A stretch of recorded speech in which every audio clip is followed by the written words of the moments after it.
Because of the ongoing COVID crisis, this guy's legacy has come back up in recent months. One of the few players to die, and his death caused the cancellation of a Stanley Cup Championship Series. Now, the reason why his passing away was so legendary in the minds of many people, because he was so well respected and such a great talent, to lose him in this way was beyond shocking. So today we're going to talk about the man they called Bad Joe, Joe Hall. Now, Joseph Henry Hall, born May 3rd in Milwich, England, United Kingdom in 1881, was a all-star Canadian pro hockey player in the senior and NHL ranks. Now, he died as a result of the ongoing Spanish flu epidemic in early 1919. Now, for those people who don't know the history books, the Spanish flu had decimated many soldiers and people coming back from war in the late 1910s, and his passing was caused the cancellation of the 1919 series between Seattle and his Montreal Canadiens. Now, Hall's career before his unfortunate passing was quite strong. He won the Stanley Cup twice with the Quebec Bulldogs and once with the Kenora Thistles. Now, he grew up in Brandon-Mare, Manitoba, where his family had moved when he was 3. Now, he was nicknamed Bad Joe for his aggressiveness on the ice, and he played in the vaunted Manitoba Hockey Association with the Brandon Wheat Cities, the Winnipeg Rowing Club, and the Kenora Thistles between 02 and 07, and in the first fully professional league, the International Professional Hockey League, IHL, where he was a teammate of the great Cyclone Taylor on the Portage Lakes HC during the 06 season. Between 07 and 09, he played for the Montreal Shamrocks, Montreal HC, and Montreal Wanderers in the Eastern Canadian Amateur Hockey Association after being expelled, get this, from the MHA in December 07 for rough play. Now, between 1910 and 17, he played in the NHA, or National Hockey Association, as a member of the Quebec Bulldogs. On the Bulldogs, he formed a successful defense pairing with Harry Mummery. Now, playing defense, you might as well say he was a moving defenseman, 5 feet 10, 175. Now, he also skated for the Habs in their first 2 seasons in the NHL from 17 to 19, after having been claimed in Quebec when they folded in the dispersal draft in November 1917. Now, when he won the Stanley Cup with the Kenora Thistles in 07, he was a spare, for which he received a Loving Cup, which is on display in the Hockey Hall of Fame. He won the Stanley Cup with the Bulldogs in consecutive years between 12 and 13. He also challenged for the Stanley Cup in 1904 with the Winnipeg Rowing Club, losing over 3 games to the Ottawa Hockey Club. Now, in 1919, the Stanley Cup Finals, he was part of the Habs team that made it to the championship final. The finals were interrupted, unfortunately, with the 2 clubs having won 2 games each and had to cancel the series due to the Spanish flu outbreak. The flu was contracted by several players on both the Habs and their opponents, the Seattle Metropolitans.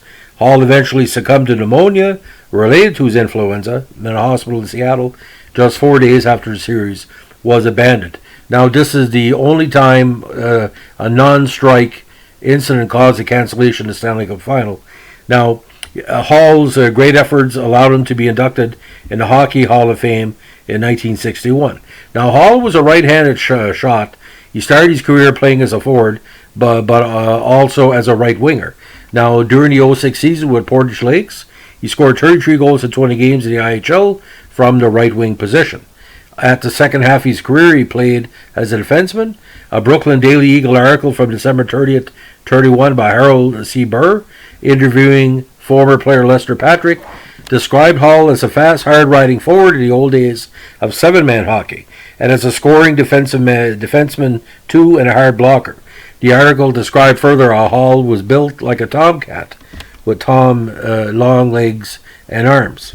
Now, Hall had a reputation of one of the roughest and dirtiest players of his era, which earned him the moniker Bad Joe, as he was involved in several instances of violence where he's reprimanded for attacking either opposing players or officials.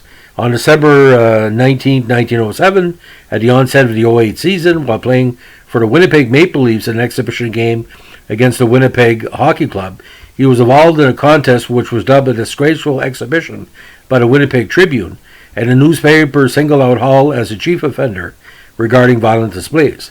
The game ended when the Winnipeg Hockey Club refused to continue playing, sort of like the Russians in '76 against the Flyers, thus defaulting the game. The most blatant act of violence happened when he knocked down one Charlie Tobin with his stick. Hall was subsequently expelled from the MHA, along with Maple Leafs teammate Harry Smith. Now, in published reports in the Winnipeg Tribune on the attack on Tobin, it said that the Pigs were going down the ice and Hall had just jumped in the game when he and Tobin came together. Tobin was knocked down and as Hall circled past him, he swung his stick around with the result that it crashed into Tobin's head with a sickening sound, and the Pig player was stretched on the ice, afterwards being carried off. Now, during the inaugural NHA season in 1910, while playing for the Montreal Shamrocks in a game against the Cobalt Silver Kings, he attacked referee and former Montreal Wanderers player Rod Kennedy, which prompted the NHA to expel him from the league, although he was later reinstated. 3 years later, during the 1913 season, he was again involved in a violent situation with an official as he kicked referee Tom Melville on the shins and later swung his stick against him. According to the great Cy Dennehy, his philosophy was a little hard to understand, but it seemed he respected anyone who kept coming in his side and didn't start avoiding him. Now, during the NHL's first season in 1918, while a member of the Habs, Hall was involved in a violent tussle with Alf Skinner, forward of the Toronto Areners, during the game on January 28, 1918. Both players were arrested for assault and appeared in Toronto court together on January 29th, where both were released after being handed a suspended sentence. Now, Dennehy was a longtime left winger with the Senators. In Ottawa, played directly against right defenseman Hall in the WNHA and NHL. Claimed in an interview with Bill Westwick of the Ottawa Journal in December 45 that Hall, despite his reputation as a dirty player, was a friendly fellow also off the ice. Dennehy claimed that Hall had said to him that he did not like opposing players who tried to avoid him by shifting sides, but he had never been dirty towards Denny because he came in on Hall's side, minding his own business. Now, career statistics: 02 and 03 with Brandon, where he scored 20 goals in 16 games. 04 with the Winnipeg Rowing Club, again, 1 goal in Stanley Cup Finals, 6 goals in regular season. 05 Brandon HC of the NPHL. 06 Portage Lakes, where IHL where he scored 33. 07 he played with the Brandon of the NPHL and Kenora in the Stanley Cup Finals. 08 with the Winnipeg Maple Leafs as an exhibition, and Montreal HC of the ECHA, as well as the Montreal Shamrocks.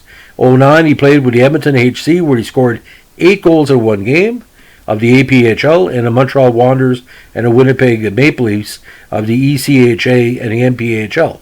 In 1910 he played with the Shamrocks in their NHA and CHA games. 1911, 12, 13, 14, 15, 16, 17 with the Bulldogs, and the last 3 years with the Habs. Now, NHA totals: 69 points in 137 games, 52 goals. NHL totals: 23 points in 38 games, including 15 goals. And Stanley Cup playoffs: 6 goals in 12 games. Now, again, Stanley Cup champions 3 times: 07, 12, and 13. IHL first team All-Star 06.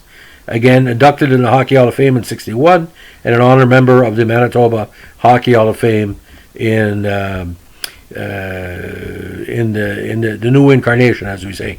So from 02 to 1919, he was amongst the top 15 players in all of pro hockey in the world, ladies and gentlemen.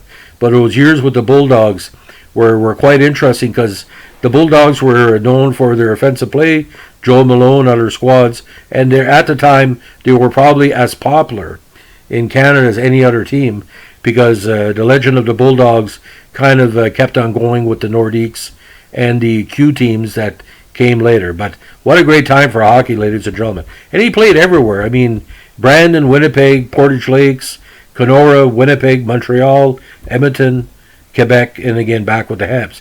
But a very interesting point, ladies and gentlemen, to my memory, there's not many players that played with 3 of the biggest Montreal franchises of their era. By the way, this podcast is dedicated to our good friend Bo Sheaves, who requested this because Bo was a great fan of hockey history. And, Bad Joe Hall, when I was a kid, I read about him in 1971, mainly because of the Spanish flu cancellation. And my dad said this guy was tough.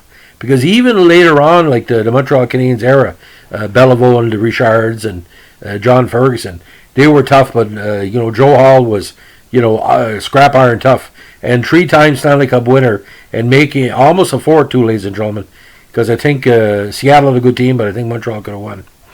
Kind of a bummer, and that's a lost cup for the Montreal Canadiens, which people don't talk about. So, anyway, thanks for listening. Bye.